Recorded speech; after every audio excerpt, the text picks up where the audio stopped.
Okay, sehr geehrte Damen und Herren, дуже szanowni Pani ta Panowie. Yeah, okay, I'm going to speak English. I'm going to speak English because this is a subject on which I want to make sure I speak very precisely.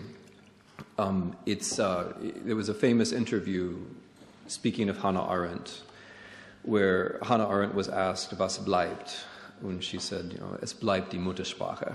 And in a certain way, I've had that feeling these last 6 months. I've never spoken so much English in my life as in the last 6 months, because so many of the themes of Hannah Arendt and so many of the things that I think I've learned about history from Russians, from Ukrainians, from Poles and others, so many of these lessons, so many of these themes are now relevant to my homeland, to the United States of America. So when we ask why historical responsibility or why German historical responsibility, I want to begin from that point of view. I want to begin from a universal point of view. I'm not coming to you as an American saying, we've understood our past and therefore everything is going well in our country, right? On the contrary, I think it's very important for all of us, whether things are going well or things are going badly, whether we're Americans or Germans or Russians, to be humble about our various weaknesses in dealing with our past. And above all, to be realistic, to be sensitive, to be concerned about how our failures to deal with our own national past can have surprisingly great and immediate and painful consequences for the present and for the future. So when we ask, as the ambassador did, quite rightly, why should we be discussing historical responsibility just now? Why, when Russia has invaded and occupied part of Ukraine? Why, when Brexit negotiations have just begun? Why, when a whole series of elections between populists and others is being carried out across Europe? Why, when the constitutional system of the United States of America is under threat from within? Why, in this moment, should we talk about historical responsibility? My answer is that it is precisely for those reasons that one must talk about historical responsibility. There are many causes of the problems within the European Union, and there are many causes of the crisis of democracy and the rule of law in the United States. But one of them is precisely the inability to deal with certain aspects of history. So as I say, I'm not coming to you from the position that Americans have figured this out. On the contrary, let me begin talking about Germany by talking about the United States. Why do we have the government that we have now? In some significant measure, it is because we Americans have failed to take historical responsibility for certain important parts of our own history. How can we have a President of the United States in 2017 who is irresponsible on racial issues? How can we have an Attorney General in 2017 who is a white supremacist? Because we have failed to deal with important questions of our own past. Not just the history of the Second World War. It might not come clear from this distance how radically the current presidential administration is revising the American attitude towards the Second World War. But when our foreign policy is labeled America First, we are referring to an isolationist and very often white supremacist movement which was meant to keep America from entering the war against fascism. When we commemorate the Holocaust without mentioning the Holocaust involved Jews, when a presidential spokesman says that Hitler only killed his own people, right? We are in a very different mental and moral world than we were just a few months ago. But it's not just that. We also have a presidential administration where the president wonders aloud why we fought the Civil War, right? Why it was, after all, that there had to be a conflict in America about slavery. Now, I'm not just mentioning this because, as Marie Beck alluded to, I take every opportunity now to involve myself in the domestic politics of my own country, but rather because this question of slavery, precisely, this question of what a colony is like, of what an empire is like, leads us directly to the blind spot, what I take to be the blind spot, in German historical memory. As you will all know, the American frontier empire was built largely by slave labor. As we don't always remember, it was precisely that model of frontier colonialism, of a frontier empire built by slave labor, that was admired by Adolf Hitler.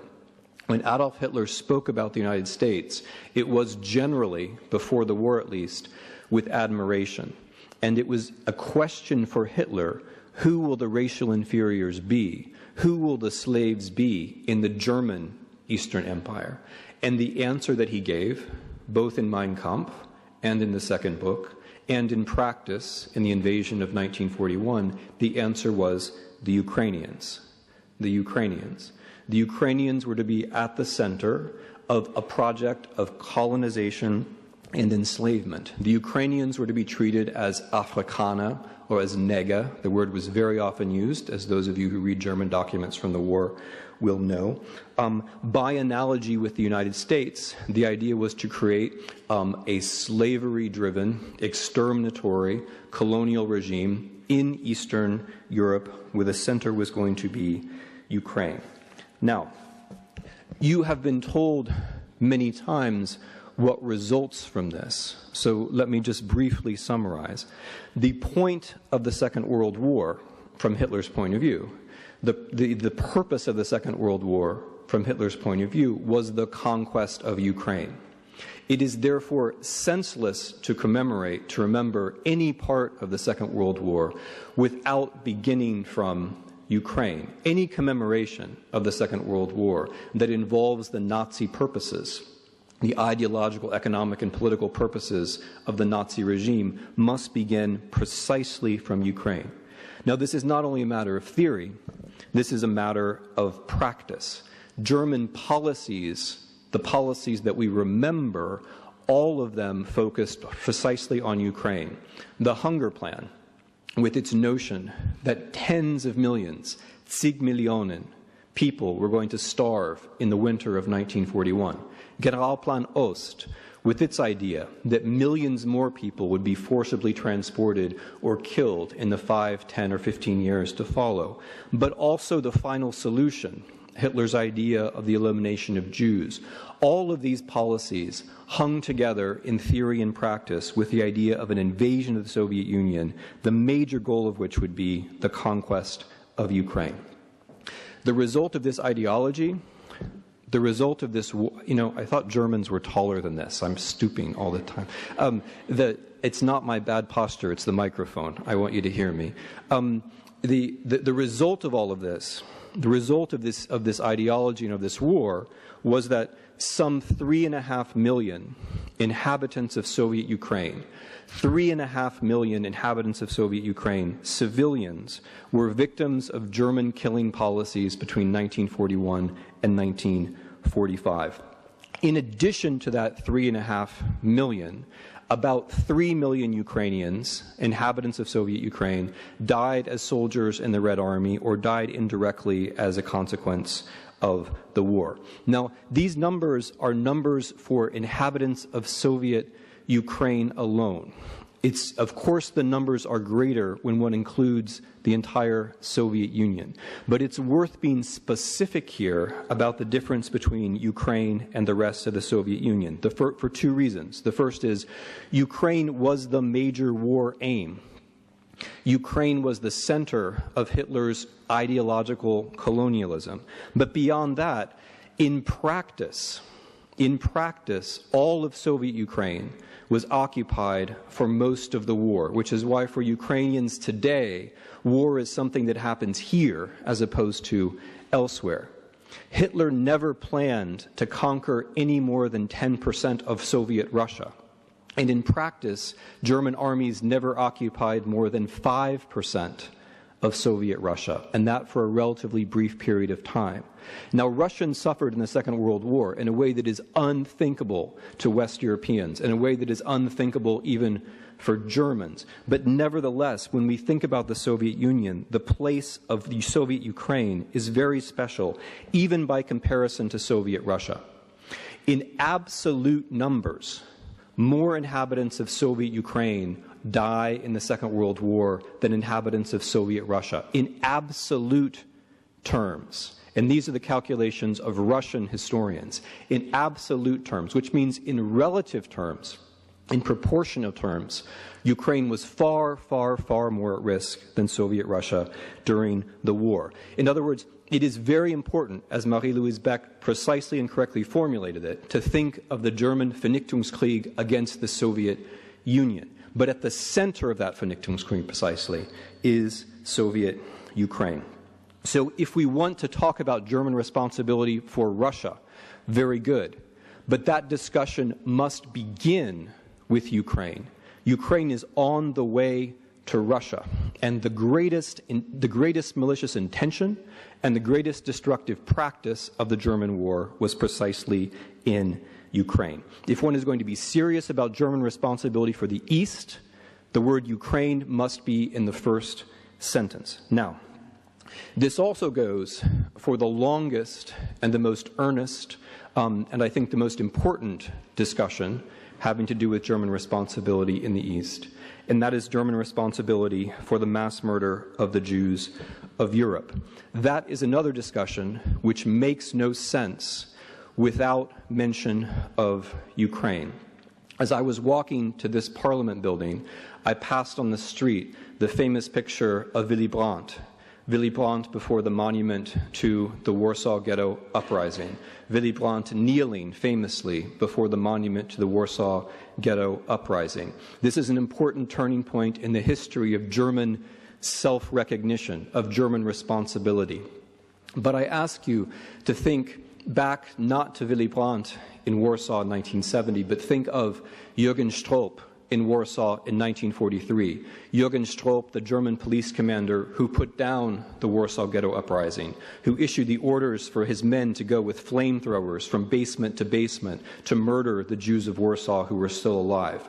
When Jürgen Stroop was asked, why did you do this? Why did you kill the Jews who were still alive in the Warsaw Ghetto? His answer was, die ukrainische Kornkämme, Milch und Honig von der Ukraine. Even in 1943, Jürgen Stroop was thinking, as he's killing Jews in Warsaw, of Ukraine. He's thinking of the German colonial war in Ukraine. The Holocaust is integrally and organically connected to the Vernichtungskrieg, to the war in 1941. And it is organically and integrally connected to the attempt to conquer Ukraine. This is true in three ways. The first is Ukraine is the cause of the war. Had Hitler not had the colonial idea to fight a war in Eastern Europe to control Ukraine, had there not been that plan, there could not have been a Holocaust, because it is that plan that brings German power into Eastern Europe where the Jews live. Secondly, the actual war in Ukraine brings the Wehrmacht, brings the SS, brings the German police to the places where Jews could be killed, which is the third point, the methods.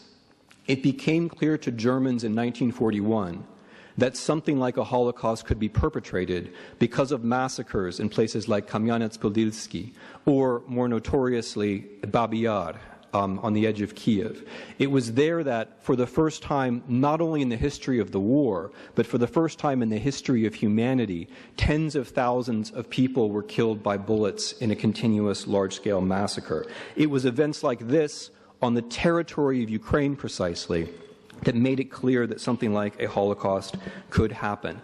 What does this mean?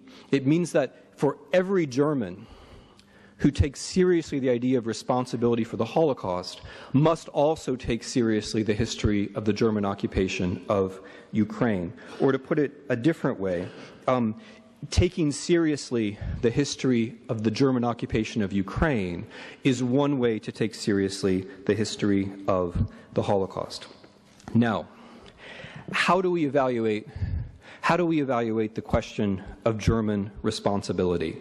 What about the Ukrainians themselves? Shouldn't Ukrainians themselves be carrying out discussions about what happened in occupied Ukraine during the Second World War? Isn't Ukrainian nationalism also a theme that should be discussed? Of course it is. I made my entire career writing about Ukrainian nationalism. That's why I can be introduced as a professor at Yale University, because I wrote about Ukrainian nationalism, because I wrote about Ukrainian nationalists and the ethnic cleansing of Poles in 1943, because I published the first article in a Western language about the role of the Ukrainian police in the Holocaust and how that led to the ethnic cleansing of Poles in 1943.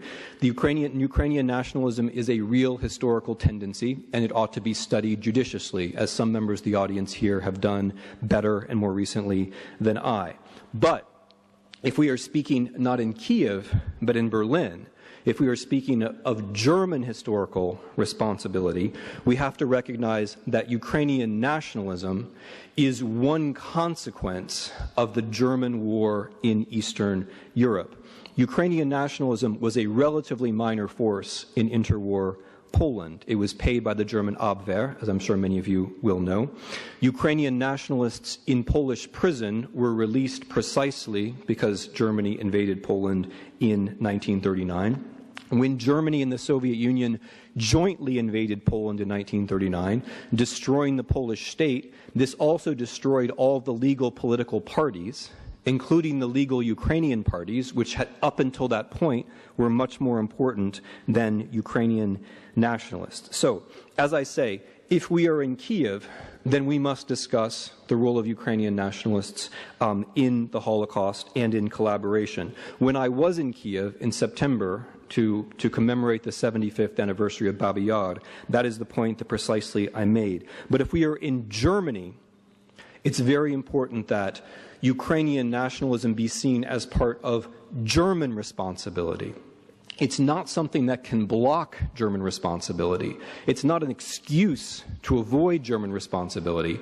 Ukrainian nationalism was part of German occupation policy. And when you occupy a country, you have to take responsibility for the tactics and the policies of occupation that you choose. And so Ukrainian nationalism must not be a reason for Germans not to think of their responsibility. It is, in fact, one more reason to think of German responsibility. However, I've probably spoken long enough on that theme. It's very important that when we speak about Ukraine, we're not only speaking about nationalists, yes or no. Nationalists are a relatively small part of Ukrainian history. They're a relatively small part of the Ukrainian present. When we think about the German occupation of Ukraine, we have to remember some very simple, banal points that often escape our attention. Like, for example, there was no particular correlation between nationality and collaboration. Russians collaborated, Crimean Tatars collaborated, Belarusians collaborated. Everyone collaborated. There is no, as far as we can tell, correlation between ethnicity and collaboration, with the partial exception of the Volksdeutsch, of course. But in general, there's no correlation between ethnicity and collaboration. Something else to remember. The majority, probably the vast majority of people who collaborated with the German occupation were not politically motivated. They were collaborating with an occupation that was there and an occupation that is a German historical responsibility. Something that is never said, because it's inconvenient for precisely no one, for precisely everyone, is that more Ukrainian communists collaborated with the Germans than did Ukrainian nationalists. This doesn't make sense, and so no one ever says it, but it is precisely the case. Vastly more members of the Communist Party collaborated with the German occupation than did Ukrainian nationalists. And for that matter, very many of the people who collaborated with the German occupation had collaborated with Soviet policies in the 1930s. These points, although they're very basic and they're completely obvious if you think about them, are typical of Ukrainian history. They're typical of the fact that Ukraine was ruled first as part of the Soviet Union, and then under an incredibly bloody and devastating German occupation.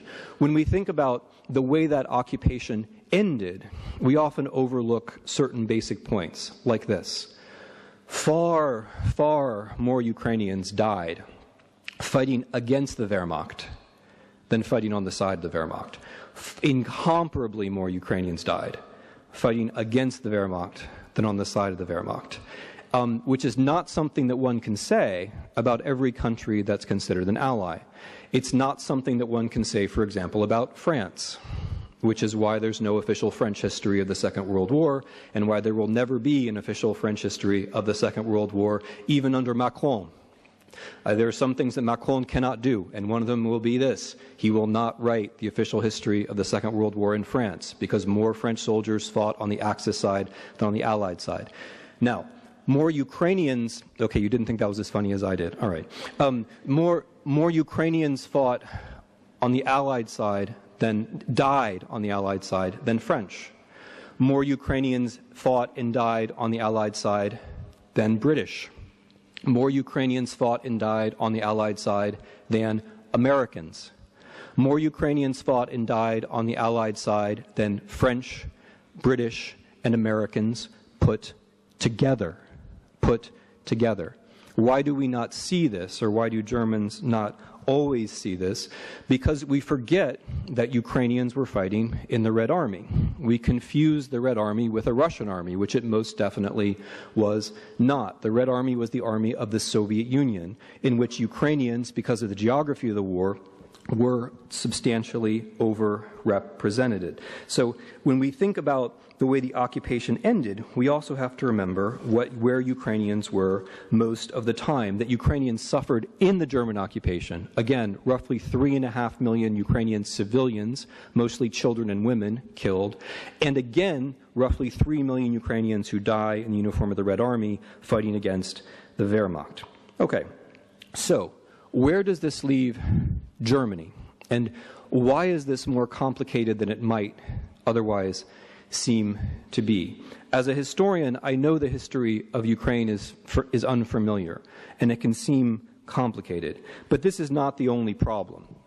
Part of the problem, as I suggested when I mentioned my own country at the beginning, has to do with habits of mind related to colonization, habits of mind related to wars of aggression, habits of mind related to the attempt to enslave another people. The attempt to enslave another people cannot be innocent, even for the generations to come. The attempt to enslave another people, a neighboring people, will leave its mark if not directly confronted. And to make matters worse, we are, of course, not in an environment in Europe today where these discussions can always take place dispassionately. We're in a very precise moment where German attempts to discuss German responsibility are always simultaneously parts of a discussion carried out from elsewhere about responsibility. So when we ask, why are all these basic points not remembered?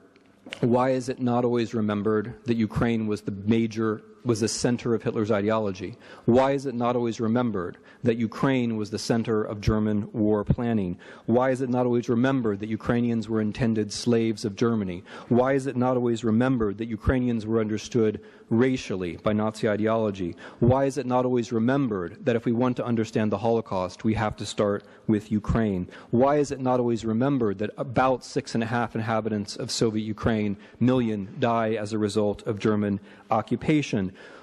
There are lots of reasons, but one of them is the mental temptations left over by colonization. The tendency to overlook a people which was not regarded as a people. All of the language about Ukraine as a failed state, or Ukrainians not as a real nation, or Ukrainians divided by culture in the Deutsche Sprache, that's not innocent. That is not innocent. That is an inheritance of an attempt to colonize a people not regarded as a people. Judgments about Ukraine, where Ukraine is held to other standards, not that it's a beautiful, wonderful place in every respect, it's not, but the application of terms like there not being a Ukrainian nation or there not being a Ukrainian state, if those things are said in German without a direct confrontation with the German attempt to enslave Ukrainians, those words are not innocent. Those words have to be reflected historically in Germany. And there's a particular problem with all of this, which I'm going to mention last and try to mention briefly, which is that the temptation for Germans to avoid oh, sorry, I just noticed that you were all up there. Hi. The temptation for, I'm sorry, I haven't looked at you, that's very rude. The temptation for Germans to avoid responsibility, which is always a great temptation, is encouraged by precisely Russian foreign policy, right? It is Russian foreign policy to divide the history of the Soviet Union into two parts. There's the good part, which is the Russian part, and there's the bad part, which is the Ukrainian part. So, I mean, I can sum this up for you faster than the official memo of the Russian foreign policy does it. Liberation Russian, collaboration Ukrainian, right? That is the line that they follow very consistently, and in this country to great effect, because Russian foreign policy regards the German sense of responsibility as a resource, precisely as a resource, to be manipulated. And the great temptation here is that Germany, which has done so much and which in many ways is so exemplary in its treatment of the past, will fail in this centrally important area of Ukraine, in part because of the temptation that Russia offers. It is so easy to confuse Soviet Union with Rusland. It happens all the time, but it is not innocent, right? Russian diplomats do it, but no German should do it. No German should confuse Soviet Union with Rusland. That simply should not ever happen. The way that Russia handles its memory policy is to export irresponsibility. It's to tempt other countries into the same attitude towards Ukraine that it has itself. And this is particularly evident in this concept of Ukrainian nationalists, which again is not, it's a real historical phenomenon, but it's vastly inflated in the discourse between Russians and Germans. Ukrainian nationalists, Ukrainian nationalism was the reason given, or one of the reasons given, for the Great Famine of 1932 and 1933. Ukrainian nationalism was one of the reasons given for the terror in 1937 and 1938. Ukrainian nationalism was one of the reasons given, this is by Stalin, right, for the massive deportations of inhabitants of Soviet Ukraine after the Second World War. And Ukrainian nationalism was the reason given for the Russian invasion of Ukraine in 2014. There is a common genealogy here and a temptation precisely for Germans. Because if the war was all about nationalism, then why would Germans oppose it? If the Ukrainian government was nationalist, then why should Germany do anything to stop Russia? The danger here is that you enter into a kind of Molotov-Ribbentrop pact of the mind, where Germans agree with Russians that the evils that came from Berlin and from Moscow to Ukraine are going to be blamed on Ukrainians. It's so easy. It's so comfortable. It's so tempting to say, haven't we Germans apologized enough? Aren't we the model for everyone else? It's such a tempting trap to fall into. But I can say, and I can say this from experience as an American, if you get the history of colonization and slavery wrong, it can come back. And your history with Ukraine is precisely the history of colonization and slavery. And if the remnants of German nationalism, which are still with you, notice I'm not a diplomat, right? I can say what I want. If the remnants of German nationalism, which are still with you on the left and on the right, meet up with the dominance of Russian nationalism, efficient Russian nationalism, if you find common ground there, if the common ground that you find is, it's all the fault of Ukraine, why should we apologize, why should you remember, this is a danger for Germany as a democracy precisely. Now, it's up to Ukrainians, and this is work that I do much more often, it's up for Ukrainians to try to take responsibility for Ukrainian collaboration or Ukrainian participation in German occupation. It's also up to Ukrainians to figure out the Ukrainian role in Stalin's policies of terror, rather than claiming that those were simply Russian policies, because they weren't. They were Soviet policies in which Ukrainians also played a role. That is historical work for Ukrainians to do. When I was in Ukraine last, in September, talking about Babi Yar, when I was standing not in front of, a nice group of well, you're not all Germans. When I was standing in front of millions of Ukrainian television viewers trying to talk about these things in Ukrainian, the point that I tried to make was, you don't remember Babi Yar for the Jews. You remember Babi Yar for yourselves. You remember the Holocaust in Ukraine because it is part of building up a responsible civil society and hopefully in the future a functioning democracy in Ukraine. That holds for them, but it also holds for me and it holds for you. It holds for all of us. The point, and here I think I'm echoing what the ambassador said, the point of remembering German responsibility for the 6.5 million deaths caused by the German war against the Soviet Union, those deaths in Ukraine, is not to help Ukraine.